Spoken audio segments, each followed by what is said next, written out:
மைவி3 குடும்ப உறுப்பினர்களுக்கு என் இனிய வணக்கம். இப்போ நிறையா பேர் சொல்கிறாங்க மைவி3 நல்ல நிறுவனம், இதில் பணம் போட்டு நாங்கள் நல்லா இருக்கோம்னு சொல்கிறாங்க. ஏன் இந்த சத்யானந்த ஸ்ரீநிதி அவர்களுக்கு மட்டும் ஒரு பொறாமை? அதிகமாக வளர்ச்சி யாருக்குமே பிடிக்காது தம்பி. சில பேர்த்துக்கு ஒருத்தன் மட்டும் வளர்றது, ஒருத்தன் கண்ணு குத்து மாதிரி பார்த்துக்கிட்டே இருப்பான். அந்த வளர்ச்சி பிடிக்காம தான் அந்த ஸ்ரீநிதிங்கிறவர் மேலே கேஸ் போட்டிருக்காங்க. ஏன் இந்த 75 லட்சம் பேர் ஏன் கேஸ் கொடுக்கல சத்யானந்தன் மேலே? நிர்வாகம் நல்லா இருந்துச்சுன்னா எதுக்கு தம்பி கேஸ் கொடுக்கணும்? காசை மட்டும் வாங்கிக்கிட்டு அவங்களுக்கு காசு போட வேண்டியது கரெக்டாக அவங்க சொன்னது மாதிரி போயிட்டு இருந்துச்சுன்னா அவங்க ஏன் கேஸ் போடுறாங்க அவர் மேலே? இதுன்னு அந்த நிறுவனம் சரியில்லைன்னா தானே கேஸ் போடுவாங்க. யாராக இருந்தாலும் நிறுவனம் சரியில்லை, அவங்கள எனக்கு மேலே நம்பிக்கை இல்லை அப்படின்னு அதில் பணம் கட்டினவங்க கேஸ் போட்டிருந்தாங்கன்னா தான் அவர் ரொம்ப சங்கடப்படணும். எதுவுமே சம்மந்தப்படாதவர், அவருக்கு ஒன்றுமே சம்மந்தம் இல்லாதவர் கேஸ் போட்டால் தானே சந்தேகமாக இருக்குது. ஒருத்தரை வாலிண்டராக கொண்டு போய் அட்டனாக்கிறது. நீங்கள் வாங்க வந்து பதில் சொல்லுங்கள், நீங்கள் யாராவது 4 பேர் பிடிக்காதவங்களை கூட்டி கொண்டு போய் சொல்கிறது இதனால தானே. வேறு என்னவா இருக்கும்? அவரை வாழ்த்து விதமாக ஏதாவது ஒரு பாட்டு இருந்தால் கொஞ்சம் பாடுறீங்களா? பாட்டு தம்பி வாழ்த்து விதமாக பாடலாம் தம்பி. ஒரு பாட்டு இருக்கு, சொல்லுங்க. நல்லவருக்கு நல்லவர் நாணயம்தான் உள்ளவர், மைவி3 நம்பர்ல குடும்ப உறுப்பினர்கள்ல ஒருத்தராயிருப்பவர், இவர் நல்லா இருக்கணும், அசோக் ஸ்ரீநிதிய நாய் கடிக்கணும், எல்லா உறுப்பினர்களும் கொண்டாட்டம் அடையணும். நல்லா இருக்கா தம்பி? நல்லா இருக்குங்க. அதெல்லாம் ஒரு பக்கம் இருக்கட்டும். இப்போ இந்த ஜூன் 6 முதல் ஜூலை 4 வரை வெளியே தான் இருந்தார் சத்யானந்தன் அவர்கள். ஏன் அப்போல்லாம் சிஎம் மெம்பருக்கு பணம் போட்டுருக்கலாமே, ஏன் இப்போ போகல? வெளியில இருந்தப்ப தம்பி இது கேஸ்லயே இருந்துச்சு. எலெக்ஷன் டைமா வேற இருந்துச்சு, எண்ணி முடிச்ச டைமா இருந்திருக்கும்னு நான் நினைக்கிறேன். ஓட்டு எண்ணிக்கை முடிஞ்ச நேரமா இருக்கும்னு நினைக்கிறேன், நீங்க சொல்ற நேரம்.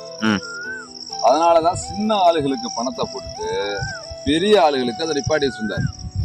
ஏன்னா இதுல எதுவும் பிரச்சனை வருமோ அப்படின்னு சொல்லி நிப்பாட்டி வச்சிருந்தாரு. இப்ப பிரச்சனையை நாமளே போடாம வச்சிருந்தோம்னா பணத்தை மக்கள்கிட்ட ஏதாவது ஒரு இதா வந்துடும். அதனாலதான் அதை போய் சரண்டர் ஆகி நம்ம என்னன்னு தீர்வு கண்டுட்டு வந்துட்டோம்னா போட்டுக்கலாம். பணம் எதா இருந்தாலும் ஏதோ சிஎஸ்டியோ ஏதோ என்ன ஏதோ கவர்மெண்ட்டுக்கு என்ன பிரச்சனை அப்படிங்கிறத நம்ம பார்த்துக்கிட்டோம். இவங்களுக்கு கேஸ் போட்டவங்களுக்கு என்ன பிரச்சனை அதை நம்ம சரி கட்டிட்டு வந்துக்கிட்டா போட்டலாமான்னு அவருக்கு ஒரு எண்ணம். எப்பவுமே நல்லவர்களுக்கு ஒரு சோதனை வர செய்யும். கெட்டவங்களுக்குன்னு ஒரு இது வரும்போது நல்லவங்களுக்குன்னு ஒரு சோதனை வரத்தான் செய்யும். அந்த சோதனையை முறியடிக்கணும். இந்த நீண்ட நாள் இவர் கேஸ்லயே இருக்கிறாரு, கேஸ்லயே போறாரு, கேஸ்லயே வராரு அப்படின்னா டிவி நிறுவனங்களும் போக்குவரத்தும் ஊடக நம்பர்களும் ஏதாவது ஒரு நிகழ்ச்சியை போட்டுக்கிட்டு தான் இருப்பாங்க. அதை தீர்வு கண்டுட்டு வந்துட்டா மறுபடியும் 10 நிறுவனங்கள் அதை தப்பா பேசுனது 20 நிறுவனங்கள் அதை வாழ்த்தி பேசு, தெரியுதுங்களா? இந்த மீண்டு வெளியே வந்தார், மறுபடியும் மக்கள்கிட்ட இது பண்ணார் அது பண்ணார்னு நல்லதை சொல்ல ஆரம்பிக்கும். அப்படிங்கும் போது நிறுவனம் வளர்ச்சிக்கு நல்லா இருக்கும். நம்ம கேஸுக்கே போறாரு, கேஸுக்கே வராரு, கேஸுக்கே பண்ணிட்டு இருக்காரு, அந்த அதை போயிட்டு இருக்காரு, அந்த இங்கே போயிட்டு இருக்காரு அப்படின்னாங்கன்னா நம்பகத்தன்மை எனக்கும்ல. அதனாலதான் சின்னவங்களா இருக்கவங்களுக்கு ஏழைகளா இருப்பாங்க, அவங்களுக்கானதை நம்ம பண்ணும்போது எந்த ஒரு ஃபார்மாலிட்டி காட்ட வேண்டியது இல்லை. பெரிய அவங்களுக்கெல்லாம் இப்போ 1 லட்சம் 2 லட்சம் அப்படி போட்டவங்களுக்கு என்ன ஆகணும்னா நம்ம ஒரு அமௌண்ட்டை உடனே போட்டோம்னா அதுக்கு இவ்வளோ அமௌண்ட்டு எப்படி இது பண்ணுறாங்க போகிறாங்க வரடிப்பாங்க. அந்த பொறாமையில தானே அவங்க கேஸே கொடுத்துருக்குறாங்க. தர்மத்தின் வாழ்வதனை சூது கவ்வும், மறுபடி தர்மமே வெல்லும்ன்றான். என்ன ஒரு நல்லதுக்கும் ஒரு கெட்ட நேரம் வரும், ஆனால் அதுவே நல்ல நேரமாகவும் அமையும் அப்படின்னு நமக்கு ஒரு நம்பிக்கை. சரி, ஜூனியர் வீடன்ல சத்யானந்தன் மைவி3 சத்யானந்தன் அவர்கள் 1000 கோடி அடிச்சுட்டு ஓடிட்டாரு, மக்கள் எல்லாம் ஏமாந்துட்டாங்க அப்படின்னு சொல்லி ஒரு நியூஸே போட்டிருக்காங்க, ஒரு ஆர்டிக்கலா. அதை பத்தி என்ன நினைக்கிறீங்க? கோடி அடிச்சுட்டு ஓடிட்டாரு அப்படின்னு சொல்லக்கூடாது. அவர் எங்கே ஓடிட்டாரு? தலைமறைவாயிட்டாரா? சிங்கப்பூர், மலேசியா, இல்ல எங்கிட்டாவது போய் பாதாள சிறையில எதுவும் தஞ்சம் அடைஞ்சிட்டாரா? இல்ல எங்கே பொதுமக்களுக்கு தெரியலன்னு சந்தேகம் இருக்கா? இது ஏதாவது செய்தி போடணும்னா கரெக்டாக போடணும். இப்போ நான் எங்கள் வீட்டில் தான் இருக்கிறேன், இதை கடனுக்கு பயந்துக்கிட்டு தோட்டத்துக்கு வந்திருக்கிறேன் அப்படின்னு கூட சொல்லலாம்னு வச்சுக்க ஒரு பேச்சுக்கு. அப்படித்தான் இவர் என்ன பண்ணிருக்காரு, மக்கள் ஒரு சந்தேகத்தை தீர்க்கிற விதமா சரண்டர் தான் அடைஞ்சிருக்காரு. பொதுமக்களே நாங்க வந்து சரண்டர் ஆகுறேன், அவன் போட்ட கேஸுக்கு நான் போய் சரண்டர் ஆகுறேன் அப்படின்னு தான் சொல்லி போயிருக்காரு. அவளுக்கு அவர் சுருட்டிக்கிட்டு ஓடிட்டார் அப்படின்னா அந்த நிர்வாகத்தையே இழுத்து மூடிட்டு நான் ஓடிட்டேன்ப்பா அப்படின்னா தான் அதுக்கு சந்தேகத்துக்குரியது. இன்னும் மக்கள் நம்புது, மக்கள் போராடுது, மக்கள் பேட்டி கொடுக்குது, முதல்வருக்கு கோரிக்கை வைக்குது, இந்த மாதிரி பார்த்து அவரை வெளியே விடுங்க அப்படின்னு சொல்லி மக்களிடம் பிரார்த்தனை பண்றதா நேத்து கூட சொல்லியிருக்கேன். மக்கள் வந்து சாமியிடம் பிரார்த்தனை பண்றாங்க, இவங்க வெளியே வரணும், என் வாழ்வாதாரம் இவங்கள்ட்ட தான் இருக்குது அப்படின்னு சொல்றாங்க. நீ சுருட்டிட்டு ஓடிட்டாருன்னா, சுருட்டிட்டு ஓடுறதுன்னா வெளிநாடு ஓடுறது தம்பி, வெளி நாடுகளுக்கு ஓடிடுறது. வெளி நம்ம நாட்டில் இருந்தோம்னா கூட பிடிச்சிருவாங்க, வெளி மாநிலங்களுக்கு ஓடணும்னு வச்சுக்க ஒருத்தனும் பிடிக்க மாட்டான். அந்த நாட்டு கவர்மெண்ட்ட போய் தஞ்சமா ஏறுறது, எங்களை வந்து இந்த மாதிரி ஒரு மோசடி பண்ணிட்டு விளையாண்டேன், இனி நீங்க தான் காப்பாற்றணும் அப்படின்னு சொல்லிவிட்டு அங்க தஞ்சமாகுது. இவர் ஓடலை, சரண்டர் அடைஞ்சிருக்காரு, நம்ம நாட்டுக்குள்ள தான் சரண்டர் அடைஞ்சிருக்காரு. மேல தம்பி இப்ப இந்த சத்யானந்தன் அவர்களோட அந்த அக்கௌண்ட்டை முடக்கிட்டதா சொல்றாங்க. அக்கௌண்ட்டா எப்படி தம்பி, பணம் இன்னும் இருக்கவங்களுக்கு போட்டுக்கிட்டு தான் இருக்கிறாங்க. சின்ன சின்ன ஆளுகளுக்கு இன்னும் 1300, 2000, 1800 இப்படி வர்றவங்களுக்கு பணம் போட்டுக்கிட்டு தான் இருக்கிறாங்க. பெரிய அமௌண்டா உள்ளவங்களுக்கு தான் போடலை. ஏன்னா அதுல ஏதாவது சின்ன சட்ட சிக்கல் வருமா, இந்த கேஸ்ல இருக்கிறதுனால சட்ட சிக்கல் வருமா என்னமா அப்படித்தான் அவங்க பேசிக்கிட்டு இருக்காங்க. மற்றபடி வந்து அவர் ஓடுறாப்புல இருந்துச்சுன்னா வெளி மாநிலங்களுக்கு ஓடி இருக்கணும் தம்பி, வெளிநாடுகளுக்கு ஓடி இருக்கணும். அவர் சரண்டர் அடைஞ்சிருக்கார். 19ஆம் தேதி முன்ஜாமீனுக்கு சொல்லியிருக்கிறாங்க. ஜாமீன் கிடைச்சா வெளியே வருவார், அதுக்கான உண்டான தீர்வை சொல்லுவார். அவர் உண்மையிலேயுமே ஒரு திருட்டுத்தனம் பண்ணிட்டு ஓடுறாரு அப்படின்னு தெரிஞ்சுன்னா அவர் உங்களுக்கு ஏன் யூடியூப் சேனல்ல விளம்பரம் கொடுத்துட்டு போகணும்? அவர் சேனல்ல அவர் விளம்பரம் கொடுத்து தானே போயிருக்காரு. நீ இந்த விளம்பரத்தை பார்க்கும் உறுப்பினர்களே, நீங்க நான் இந்த இது முடியறதுக்குள்ள கூட நான் சரண்டர்னால ஆயிருந்துருக்கலாம். இந்த நிகழ்ச்சியை பார்க்குற நேரம் கூட நான் போலீஸ் ஸ்டேஷன்ல சரண்டர் இருந்திருக்கலாம்னு சொல்லிட்டு தான் போறாரு அவர். ஒரு ஏமாத்திட்டு போறவங்க வந்து உங்கள்ட்ட வந்து பேட்டி கொடுத்துட்டு தான் போகணுங்கிற அவசியம்லாம் இல்லைல்ல. பேட்டி கொடுத்துட்டு போகணுமா? ஏதாவது பணம் போட்டு ஏமாறுறது யாரு? யார் ஏமாறுறது? மக்கள். நீ தானே பணம் போட்டிருக்கியா? உனக்கு நான் சொல்லிட்டு தான் போகணுங்கிறது என்ன இருக்கு? நான் தான் ஓனரே, என்னால தான் முடியலையே, நான் தான் ஓட போறேனே, அப்புறம் ஏன் உன்னோட பதில் சொல்லிட்டு ஓடணும்? நான் வாட்டில் போனோம்ல. அவர் 10 நிமிஷம் பேட்டி கொடுத்துட்டு மக்களே நம்பி இருங்க அப்படின்னு வாழ வைத்து வாழ் அப்படிங்கிற முறையில நான் என்னைக்கா இருந்தாலும் கடைபிடிப்பேன் அப்படிங்கிறாரு. நான் ஏற்கனவே நான் ஒரு கோடீஸ்வரன் வீட்டு பிள்ளை தான் அப்படிங்கிறாரு அவரு. நான் வந்து இதை வச்சுதான் நான் இது பண்ணணுங்கிறது இல்லை, மக்களுக்காக ஏதாவது செய்யணும் அப்படிங்கிறதுக்காக தான் வந்தேன். நான் வந்து சாதாவா இல்லாத வீட்டு பிள்ளையா வந்து நான் உங்கள்ட்ட இருந்து பணத்தை வாங்கி நான் பெரிய ஆள் ஆகணும் அப்படின்ற வரலையே நான் அப்படின்னு அவர் பேட்டியா கொடுக்குறாரு. அப்படிதானே கொடுத்துருந்தார்? ஆமா, நீங்களும் பார்த்துருக்கிறீங்க. அப்புறம் ஏன் பயப்படுறாங்க? சில ஊடகங்கள் சொல்லும், பிடிக்காத ஊடகங்கள். இப்ப என்னை வந்து எல்லாத்துக்குமே பிடிக்குமா? ஒரு மனுஷனை எல்லாத்துக்குமே பிடிக்குமா? எல்லாருமே நல்லவன் சொல்லுவானா? ஊருக்குள்ள சொல்ல மாட்டான். சில 10 பேத்துக்கு பிடிச்சிருந்துச்சுன்னு வச்சுக்க, 4 பேர் என்ன தெரியுமா, அவன் கிடக்குறான் அப்படிதான் சொல்லுவான். எல்லாருமே வாழ்த்தணுங்கிறது இல்லை. வேற தம்பி அதான் அந்த இப்போ வந்து அந்த நிறுவனத்தில் அந்த அக்கௌண்ட்டையும் முடக்கிட்டாங்க, அந்த ஆப்பையும் முடக்கிட்டாங்க. அந்த ஆப்பு யூஸ் ஆகலை, அந்த ஆப் இருந்தால் தான் பணம் கொடுப்பாங்க அப்படின்னு சொல்கிறாங்க. அதை பற்றி அந்த ஆப் முடக்கிட்டாங்களா இல்லையா அப்படின்றத பற்றி தான் சொல்லுங்க. முடக்கிட்டாங்களா இல்லையான்னா அவ்வளோ விழாவாரியெல்லாம் நமக்கு தெரியாது தம்பி. இன்னும் என் பையன்கள்ட்ட கேட்டால் என் பையன் பணம் தான் போட்டிருப்பான் போல இருக்கு. அவன் கேட்டால் இன்னும் வந்துக்கிட்டு தாப்பா இருக்கு, எனக்கு பணம் நான் பண்ணிக்கிட்டு தாப்பா இருக்கிறேன். அவர் ரொம்ப நல்லவருப்பா, அவர் சொன்னதை செய்வார்ப்பா, சொன்னதை தான் செஞ்சுருக்காரு அவர். நான் வாங்கின ப்ராடக்ட்டுக்கு நான் இது பண்ணி இருந்திருக்கேன், எனக்கு அது வந்திருக்கு, இன்னும் அது வந்துக்கிட்டு தான் இருக்குது அப்படின்னு அவன் நம்பிக்கையாக தான் சொல்கிறான். தம்பி, சந்தேகங்கிறது மனுஷனுக்கு உண்டானது தான். பணம் கட்டும் போது அவனுக்கு சந்தேகம் வராது. இன்னொருத்தர் வாங்குறான் பத்தியா, அவன் மேல இருக்கிற ஒரு திருப்தி இதெல்லாம் கட்டுறது. அவன் எல்லாம் வாங்குறான், நம்ம மட்டும் வாங்குறது இல்லையா, அப்படின்னு தான் இவனும் கட்டுறது. இவனுக்கு கட்டும் போதே அந்த சந்தேகம் வரலாமா வரக்கூடாது? இந்த நிறுவனம் நம்மளை ஏமாத்திருச்சுன்னா அப்படின்னு சில கேள்வியெல்லாம் அவர்கிட்ட கேட்டுருக்கலாம்ல. அப்படியெல்லாம் கட்டுறது இல்லை. அவன் கட்டியிருக்கான், அவன் இந்த 1 லட்ச ரூபா கட்டிவிட்டு இவ்வளோ வாங்கிட்டானா அப்படின்னா இவனும் போய் கட்டுறது. கட்டி முடிச்ச பிற்பாடு எதுக்கு தம்பி சந்தேகம்? எப்போவுமே ஒருத்தர் நான் நம்பணும், நம்பினா தான். நம்பிக்கை இல்லைன்னு வச்சுக்க, நீ கட்டவே தேவையில்லைங்கிறேன். இப்போ என்னத்துக்கு நாட்டில் வந்து 8 கோடி பேர் இருக்கிறான், எல்லாத்துக்கும் தான் அந்த விளம்பரம் போயிருக்கும். எல்லா பேருமே கட்டினாங்க, நீ நம்பி தானே கட்டின. நம்பு ஃபர்ஸ்ட். வெளிநாடு சுருட்டிட்டு ஓடிட்டார், வந்துட்டார், போயிட்டார், வந்துட்டாருங்கிறதெல்லாம் சும்மா தம்பி. அவர் சரண்டர் அடைஞ்சிருக்கார், நம்ம நாட்டில் தான் இருக்கார், எப்பயோ இருந்தாலும் வருவார். இப்ப ஒரு கல்யாணம் பண்றான்னு வச்சுக்க, பேச்சுக்கு அந்த புள்ள நல்ல புள்ள, நல்ல புள்ள அப்படித்தான் நம்ம கல்யாணம் பண்றோம். எவ்வளவு நாளைக்கு இருக்கு? ஒரு 6 மாசம் அந்த புள்ள ஓடி போறது இல்லையா? சில பேர் 2 பிள்ளை பெற்றாரு ஓடி போறது இல்லையா? அதை நம்பி தானே விட்டுட்டு போற நீயே, நம்பி தானே கல்யாணம் பண்ற. அது நம்ம பிள்ளை, நம்மளுக்கு ஏத்த மாதிரி இருக்கு அந்த பிள்ளை நம்ம சொன்னபடி கேட்கும் அப்படின்னு தானே கல்யாணம் பண்ற, நம்பிக்கை தானே. அப்ப அது ஓடி போச்சுன்னா அது மேல குறை சொல்றது என்ன இருக்கு? நீ சரியில்லைன்னு சொல்றதா, அந்த பிள்ளை சரியில்லைன்னு சொல்றதா? எப்படி? ஒரு நம்பிக்கை தான் ஒரு வாழ்க்கைக்கு தேவையானது, நம்பிக்கை. நீ கட்டிட்ட, நம்பு, திருப்பி கொடுப்பாருன்னு. கொடுக்கலனால நம்ம என்ன பண்ண முடியும்? இப்போ அவர் டேஷன்ல இருக்காரு, அதை நிரூபிச்சுட்டு தான் வெளியே வரணுங்கிறாரு. அந்த வரையில நம்ம தான் வெயிட் பண்ணி தான் ஆகணும்.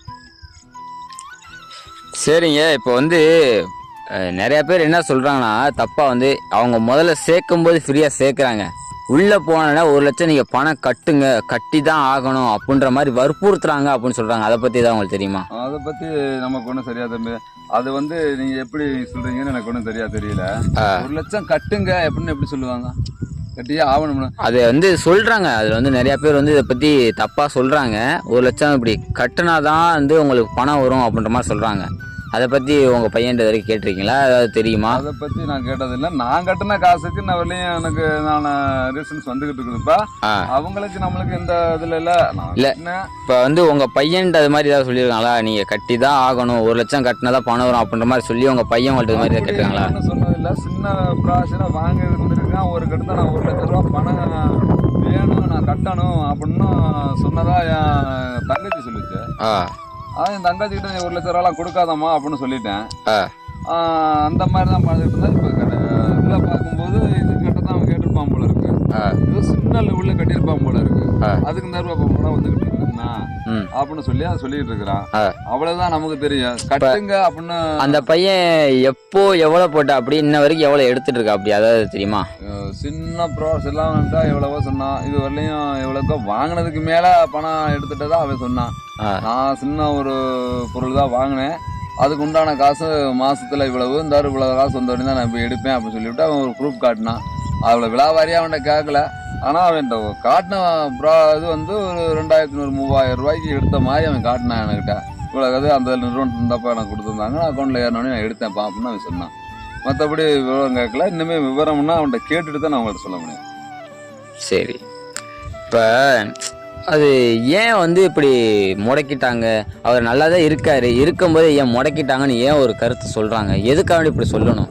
இப்போ வந்து நல்லா இருக்க மக்களை வந்து சாக தூண்டுற மாதிரி இருக்குது. இது வந்து குறை எல்லாரும் குறை சொல்லும் போது சாவுற அளவுக்கெல்லாம் தூண்ட மாட்டாங்க. ஆமாம், ஒரு நல்லபடியாக சொன்னாங்கன்னா அவங்களுக்கு நல்லா இருக்கான். ஒரு போலி பித்தலாட்டமாக அதை இதுன்னு சொல்ல அவங்களுக்கு ஒரு பயம் தானே வரும்.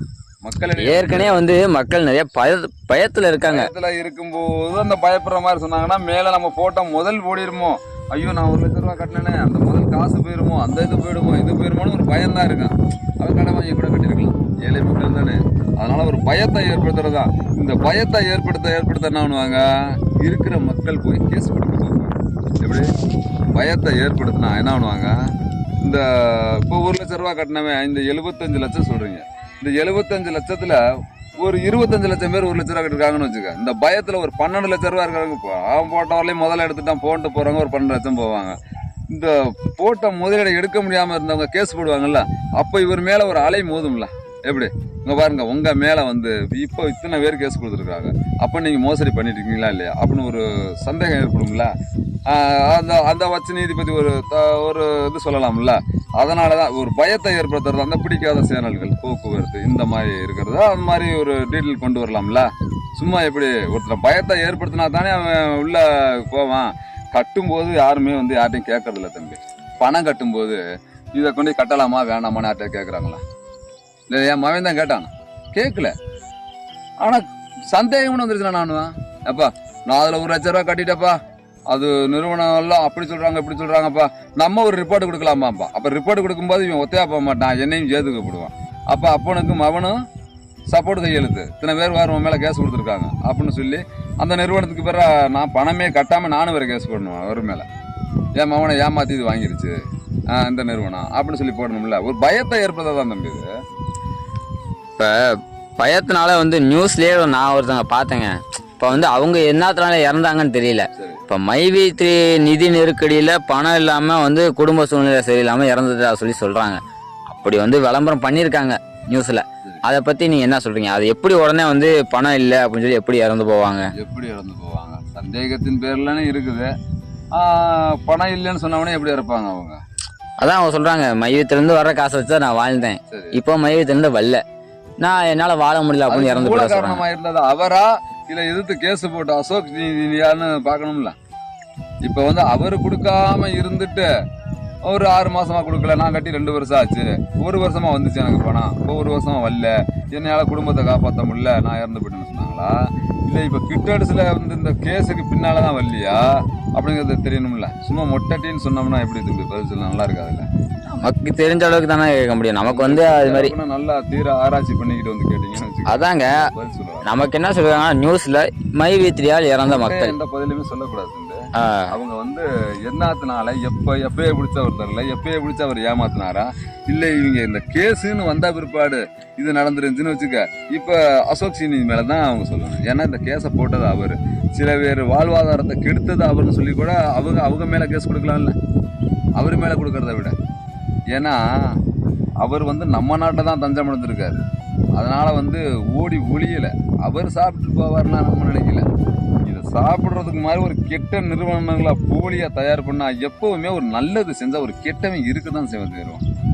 அது எப்பவுமே நான் நல்லவன் நல்லவன் நல்லவன் நல்லவன் ஊருக்குள்ள சொன்னாலும் 10 பையன் அங்கே வரலாம் ப்ராடுகார போயிலப்பா, இவெல்லாம் ஊர்ல இப்படி ஏமாத்தி சம்பாதிக்கிறப்பா, இப்படி ஏமாத்தி 10 பேர் சொல்லத்தான் செய்வேன். அதுக்கு ஸ்ட்ரைட்டா போய் சரணடைஞ்சு நம்மளே வந்து நல்லவர் தான் இவர் செஞ்சிருக்காருப்பா, மக்களுக்கு இதை பண்ணிருக்காருப்பா, அதை பண்ணிருக்காருப்பான்னு 4 பேர் சொன்னா தான் நம்புவான். இதுல இருந்து விடுபட்டு வந்துட்டா இன்னொருத்தன் கேஸ் போட மாட்டான், தெரியுதா?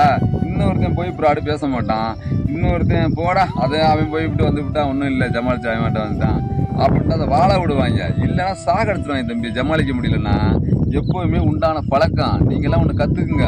ஒரு சின்னதாக இருந்து பெரிய லெவலாக வளரும் போதே சில தடைகள்லாம் ஏற்படும். நீ குடும்ப வாழ்க்கையிலேயே பாரு, கொஞ்சம் வளர்ந்து முன்னுக்கு வா, பக்கத்து வீட்டுக்காரனுக்கு பிடிக்குமான்னு பாரு, பிடிக்குமா?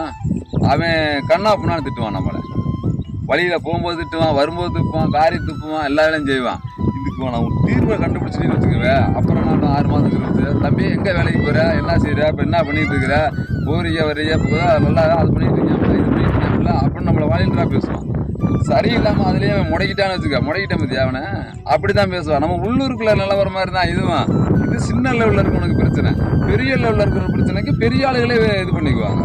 பிடிக்காத நாட்டில் நிறைய பேர் இருக்கிறான். இதுதான் இல்லை, வளர்ச்சியே இன்னொருத்தனுக்கு பிடிக்காது. நண்டு கதை தெரியுமா தம்பி? அதான் அந்த நண்டை தூக்கி உள்ள போட்டின்னு வச்சுக்க, வேற 10 நண்டை தூக்கி ஒரு டப்பாக்குள்ள போட்டின்னா ஒரு நண்டை கூட மேலே ஏற விடாது. இது ஏறிச்சுன்னு வச்சுக்க, முன்னால அந்த நண்டு கொடுக்க பிடிச்சி கீழே இழுத்துரும். ஏன் சொல்லு, நான் உள்ள கிடக்குற நீயே மேலே ஏறுற, விட மாட்டேன், நீ வா அப்படி கொடுத்துற, அது மேலேயே ஏறினாலும் இன்னும் 2 போய் கீழே வந்துருமா. இதுதான் நம்ம நாட்டு கதை தம்பி, உனக்குலாம் தெரியாது, நம்ம நாட்டோட கதை. ஆமா, நம்ம வளர்ச்சி வந்து இன்னொருத்தனுக்கு பிடிக்காது. அப்படியே நீ வளர்ந்து போனினாலும் இன்னொருத்தர் விட மாட்டான். அதையும் மீறி நீ வளர்ந்துட்டீங்கன்னா நீ பெரிய ஆளு, உன்னை எதுக்கு ஆளே இல்லை. இது எல்லா இதுகளையும் தாண்டி நீ போகணும். அப்படி போனீங்கன்னா தான் நீ பெரிய ஆளு. இல்லைன்னு வச்சுக்க, சிறுசா இருக்கும்போதே அமுத்தி தரையில போட்டுவாங்க, அவ்வளவுதான். அதுக்கு பின்னால ஒண்ணுக்குமே ஆகாது. ஊருக்குள்ள பார்க்காது அந்த கதையே தான், அந்த கதையை நடந்துட்டு. தம்பி அவரை வாழ்த்தி பாட சொன்னீங்க, ஒரு பாட்டு பாடுனா இன்னும் ஒரு பாட்டு கூட பாடலாம்.